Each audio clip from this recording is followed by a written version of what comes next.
services to seniors like rehab and palliative care and short stay and respite are being sent into the community on the pretext that those services exist there, which is not true. Those services are shutting down, not just here, but all across the province. And we're here today to say that we will hold the Liberals to their promise to fund hospitals adequately. We will hold them to their commitment to fund long-term care adequately. This site will close. 3/4 of its beds will wind up operated by Extendicare and Rivera Corp. And we're here today to say we do not support the privatization of hospital services. We're here today to say, as representatives of healthcare workers from across Ontario, the McGuinty government, a minority government, should be on notice. We are mobilizing. We will work with the public. We will not let closures like this happen. Will we? Will we? We're out here today to tell the Northeast Linds and to tell Mr. Bertolucci that it's impossible to cut 30 beds out of the hospital system at present.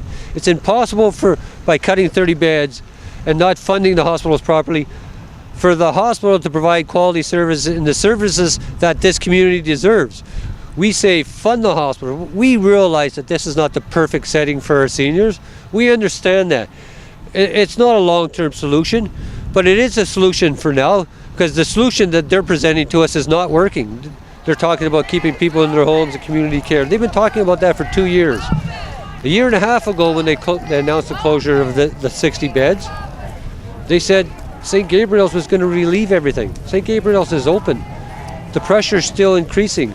We got people, as we said, 17-hour wait times to get into Merge. That's not acceptable. Hey, hey! Ho, ho! Bertolucci's got to go! Hey, hey! Ho, ho! Bertolucci's got to go!